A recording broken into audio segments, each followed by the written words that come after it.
Dong might be a gangster, but he had a soft heart. He was smoking by the roadside when a little girl passed by. The smoke made her cough badly. Seeing that, Dong felt sorry and threw away his cigarette. Then he noticed it was raining and the girl was getting soaked. Without a word, he handed her his umbrella. Just then, Police Captain Fable Jao arrived and warned the girl not to take things from strangers. That evening, Dong went home and saw breaking news.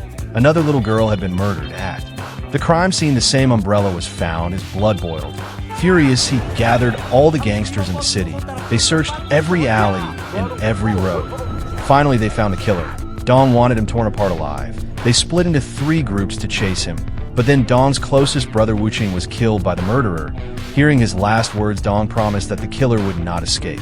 Following the blood trail, he reached a KTV where 2 women were crying. They pointed to the restroom, saying the killer was inside.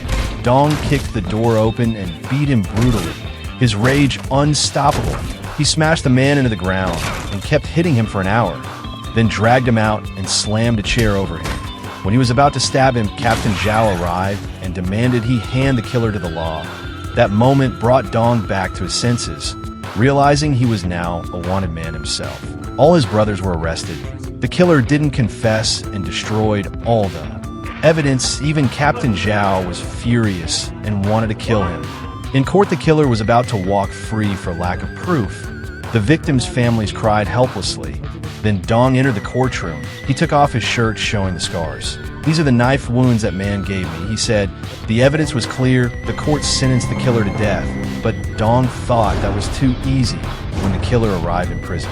Every inmate bowed when they saw Dong. That night, as the killer showered, Dong appeared with a thick rope. The killer was about to speak, but Dong smiled faintly, and that smile said everything.